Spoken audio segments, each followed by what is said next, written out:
Selamat pagi. Good morning, everybody. Welcome to stage 8, final stage of Petronas Le Tour de Langkawi 2025 between Bangkok and Kuala Lumpur City Centre. Finish in front of the Petronas. Round 8 stage this morning, the last leg of Petronas Le Tour de Langkawi 2025.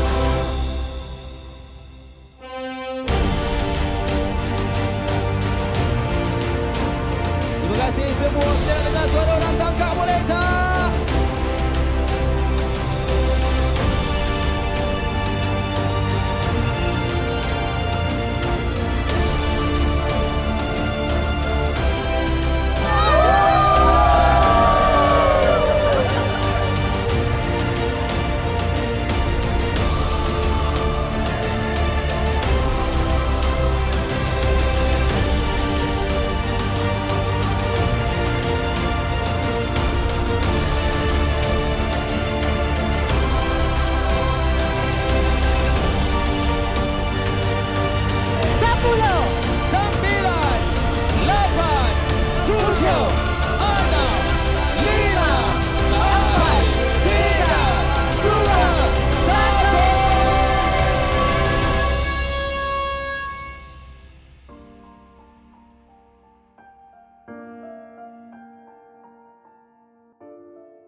Iaitu peringkat terakhir.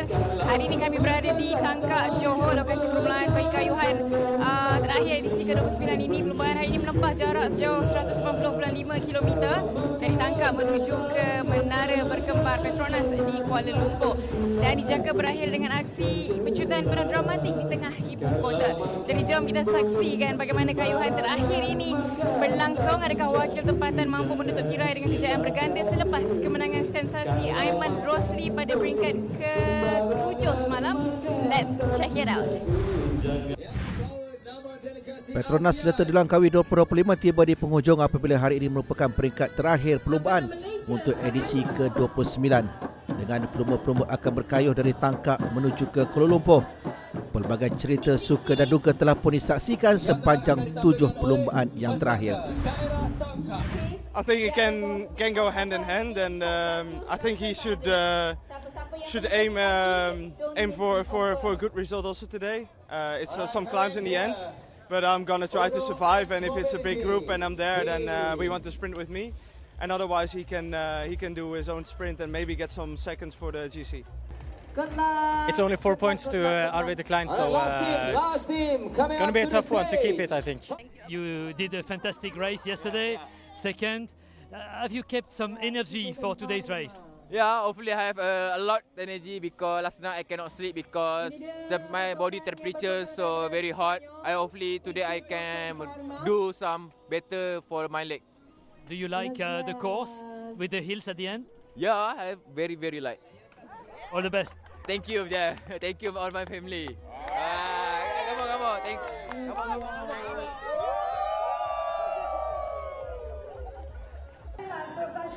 Sebelum memulakan kayuhan, pelumba-pelumba memberikan penghormatan kepada Alexander Christoph, pelumba pasukan UMX Mobility yang mengumumkan persaraannya selaku pelumba profesional. Biarpun gagal menamatkan perjalanan Petronas LTDL ini sehingga ke penghujung, itu tidak sedikit pun mencalarkan reputasinya sebagai antara pelumba terbaik dunia yang pernah dilahirkan.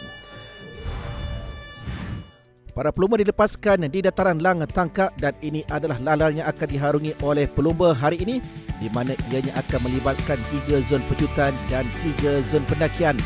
Zon pecutan pertama dan kedua adalah di Adu Gajah serta Seremban sebelum melalui zon KOM 1 yang terletak di Setul yang membabitkan pendakian kategori 3. Zon pecutan ketiga menanti disemenyih dan selepas itu ada 2 pendakian kategori 2 yang akan dilalui, iaitu di Bukit Hantu dan Ampang Lookout Point, sebelum kayuhan diteruskan lagi menuju ke garisan penamat di KLCC untuk melengkapkan jarak perlumbaan sejauh 188.7 km. Mereka memulakan kayuhan di mana menyaksikan untuk edisi kali ini belum ada pengesahan atau kelebihan buat pelumba yang menyalur jersey utama, di mana mereka perlu memastikan penamat terbaik bagi mengesahkan kejayaan mengekalkan jersey yang dimiliki. Bagi perebutan jersey hijau Petronas selaku pelumba terbaik keseluruhan, Zoris Delboff perlu mengatasi cabaran sengit dari 3 lagi pelumba, iaitu Jadis Wojcik, Anders Aden Johannessen dan Andrea Merck. Pelumba pasukan Total Energies tersebut hanya memiliki kelebihan 6 saat ke atas ketiga-tiga pencabarnya. Peringkat permulaan di mana menyaksikan pelumba-pelumba dari Uno X Mobility yang memimpin kelajuan peloton, dan ada beberapa pelumba cuba melakukan attack awal untuk meninggalkan kelompok besar ini, tetapi segera ditangkap semula. Antara pelumba yang cuba melakukan attack dapat dilihat adalah Yusri Syahari yang mengambil kesempatan untuk melakukan pemecahan, dan ianya mula disertai oleh pelumba-pelumba dari Uno X Mobility serta Tudor Cycling Team, selain seorang pelumba MPC Ahmad Syazrin Awang Ilah bagi bertindak sebagai leader. Uno X Mobility yang menggerakkan peloton pastinya mahu memberikan ruang kepada Anders Aden Johannessen untuk mengutip masa bonus. Begitu juga dengan pelumba Tudor Pro Cycling dan Unibet Tetema Racing, yang mana 2 pelumba mereka masih boleh mencabar jersey hijau Petronas. Menghampiri zon pecutan pertama di Alur Gajah, menyaksikan pelumba-pelumba akan tiba dalam satu kelompok besar, dan pelumba Uno X Mobility mengatur strategi untuk memastikan pelumba mereka dapat mengutip mata di pecutan yang pertama ini. Zon pecutan pertama menjadi milik Anders Aden Johannessen untuk mengutip 3 mata, Gabriel Rakanye di kedudukan kedua dan Erlem Brikra di tempat yang ketiga.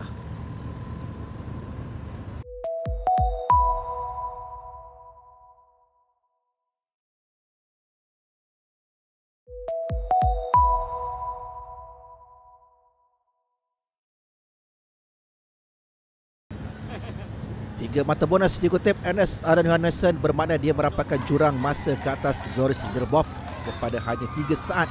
Dan satu mata dikutip Erlem Brikra menyaksikan berkelebihan 5 mata mengatasi Arvid Decline bagi jersey Orange KBS Raja Pecut. Melepasi zon pecutan yang pertama di Alur Gajah, pergerakan peloton sedikit berubah, di mana jika sebelum ini ianya digerakkan oleh pelumba-pelumba Uno X Mobility, tetapi kini tugas itu dilepaskan kepada pelumba pasukan XDS Astana. 4 pelumba dengan 2 daripadanya adalah dari pasukan Equipo Ken Parma, iaitu Mark Bustenga dan Neil Jimeno melakukan attack, dan mereka disertai oleh Roberto Gonzalez dari pasukan Team Solution Tech Vini Fantini serta Oliver Peace dari pasukan Team Picnic Post NL. Jika sebelum ini peloton tidak membiarkan adanya pecah berlaku, tetapi tidak kepada 4 pelumba tersebut, dengan mereka mula membuka jurang masa yang lebih besar.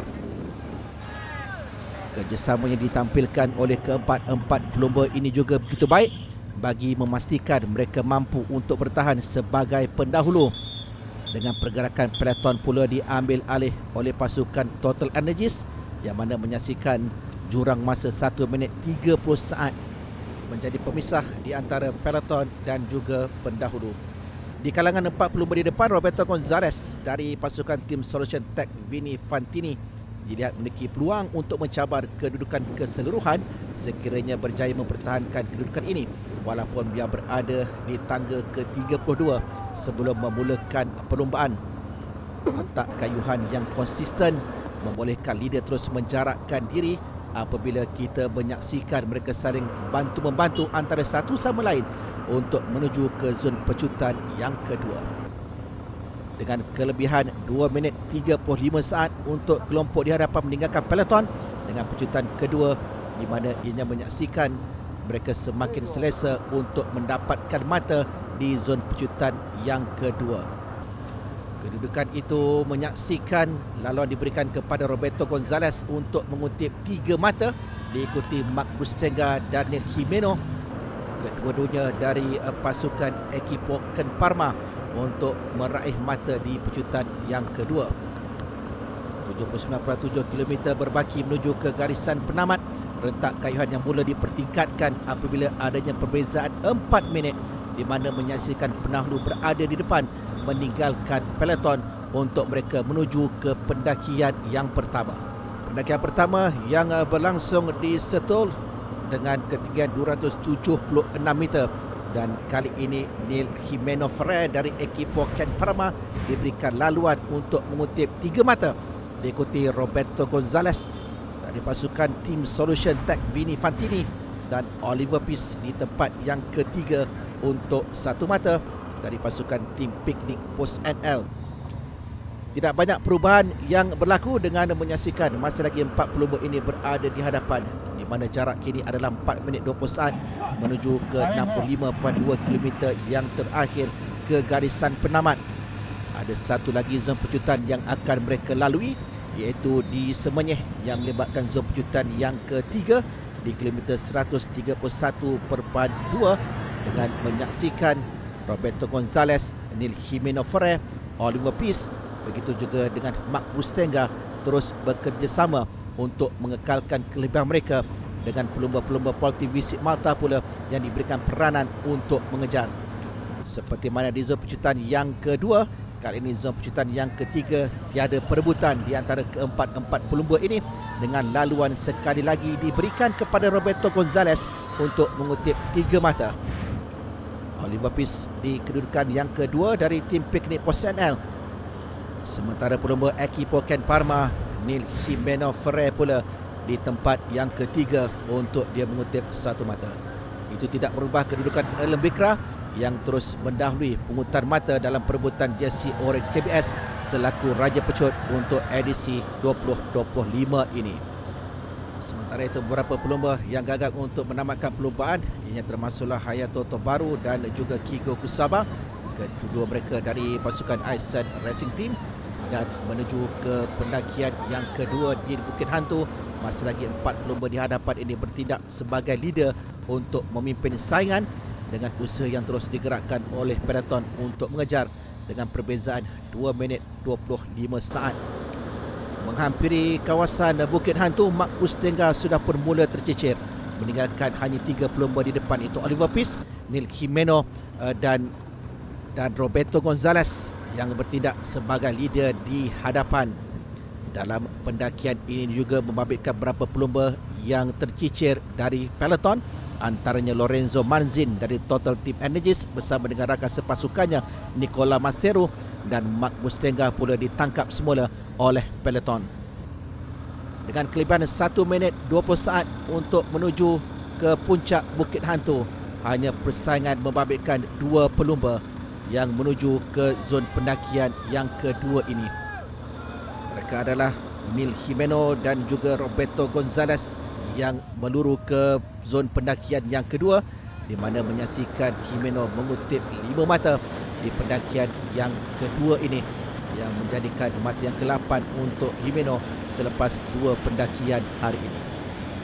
Selain Jimeno dan juga Oliver Peace yang berjaya mengutip mata di Bukit Hantu, Roberto Gonzalez serta Anes Johannesson menjadi 2 pelumba yang terakhir untuk mendapatkan mata di pendakian yang kedua ini. Perjalanan para pelumba kembali dipertingkatkan apabila laluan menuruni bukit sebelum mereka akan melakukan satu lagi pendakian di Ampang Lookout Point, iaitu di kilometer 165.9 yang turut melibatkan pendakian kategori 2, dengan kali ini ketinggian yang perlu mereka lepasi adalah 237 meter. Dan kini hanya tinggal Neil Jimeno Ferrer, pelumba dari ekipo Ken Parma, yang berusaha untuk memastikan dia terus kekal berada di hadapan dengan kelebihan 55 saat meninggalkan peloton. Berbaki 14.3 km yang terakhir ini menyaksikan Ampang Lookout Point turut berjaya ditawan oleh Neil Jimeno Ferrer dari ekipo Ken Parma untuk dia mengutip 5 lagi mata, sekaligus mengumpul 13 mata secara keseluruhannya untuk meletakkan dirinya di kedudukan yang ketiga dalam perebutan Raja Bukit. Matthew Dinham, Ernest Allen Johannesson serta David Pais turut mengutip mata di pendakian yang terakhir di LTDL 2025.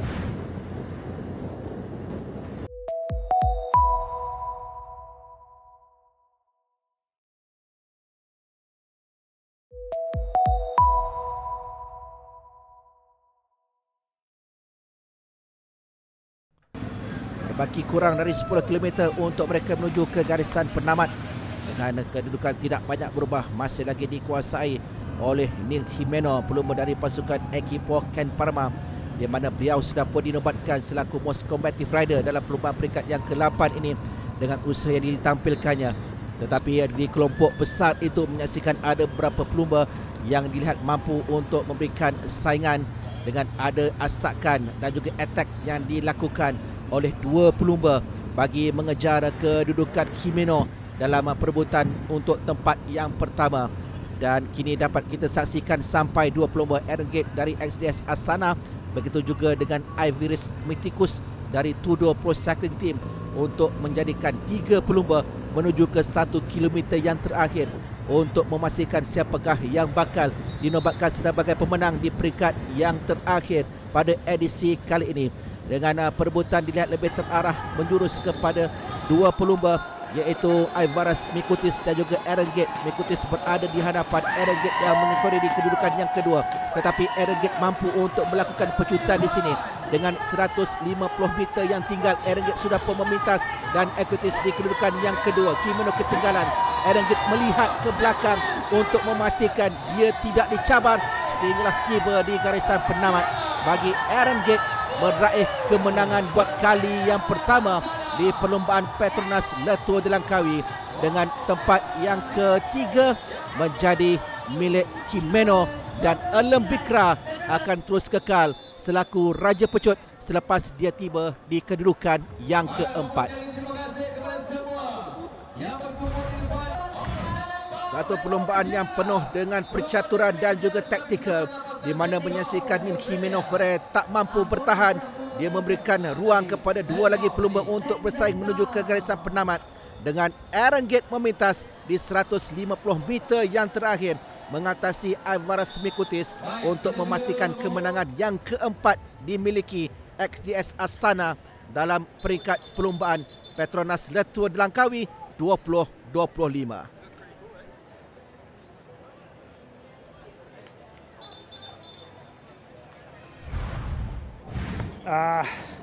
Legs are pretty sore right now. That was a hard final effort doing a 4K individual pursuit at the end of a 180k bike race at the end of an 8-day stage race, but it worked. Came here to get something, and I've been super stoked with support I've given to the team so far. And like, goal A was to try and get Nico up on the podium in the GC today, but in the end I kind of had to just take my own chance, and it's nice to come away with another stage win to make it 4 from 8. At least we got 50% success rate here.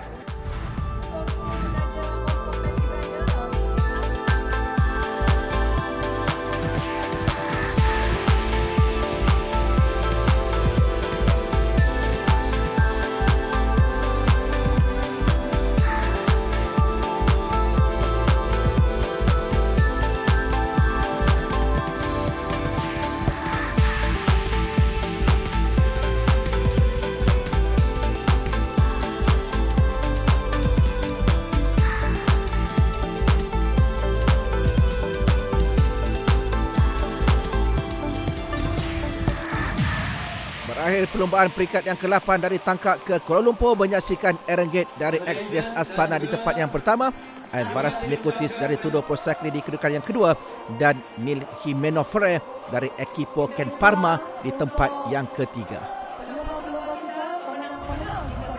Kejayaan Neil Jimeno Ferrer mempertahankan kedudukannya hampir sepanjang perlombaan ini membolehkan beliau dinobatkan selaku Most Combative Rider dalam perlombaan peringkat ke-8 ini. Sambil itu, pelumba Thailand Continental Cycling Team Tanakan Chaisombat diangkat sebagai pelumba terbaik Asia Tenggara selepas menamatkan saingan di kedudukan ke-28. Sementara pasukan terbaik Asia pula menjadi milik Nusantara BYC yang mengatasi Aisan Racing Team di tempat kedua dan Thailand Continental Cycling di kedudukan yang ketiga. Pasukan terbaik keseluruhan dimiliki oleh tim Polti Visik Malta yang berikutan 81 jam 53 minit 46 saat. Mereka berada di hadapan Unibet Titema Rockets dan Burgos PLBH. Pelumba terbaik Asia pula menjadi milik pelumba dari Astana Nikola Vinokurov yang memiliki kelebihan 1 minit 32 saat di hadapan Tanakan Kiasobat dan Jambal Jamsambaya di kedudukan yang ketiga. Sementara itu, Raja Bukit yang menyarung jersey Pokal Babos O2 kekal menjadi milik Patrick Eddy untuk diangkat sebagai pelumba terbaik Raja Bukit. Raja Pecut untuk edisi 2025 menjadi milik Alan Bikra untuk dia menyarung jersey Orange KBS buat kali yang kedua dalam penyertaannya di LTDL. Dan Zoris Debov menyaksikan dia merupakan pelumba Perancis yang kedua dinobatkan sebagai pelumba terbaik keseluruhan untuk edisi Petronas Lotto Langkawi 2025.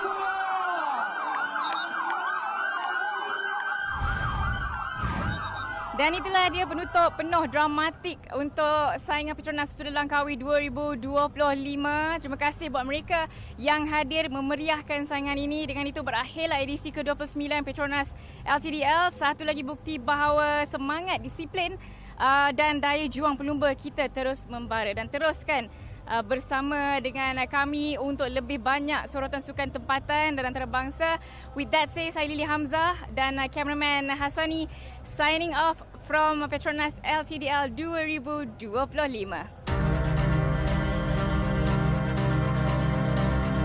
Good afternoon to each and every one of you here in KLCC. Welcome, you're with us for the 29th edition Petronas Lotto Langkawi 2025. This is the last leg. This is the last leg of 8 stages.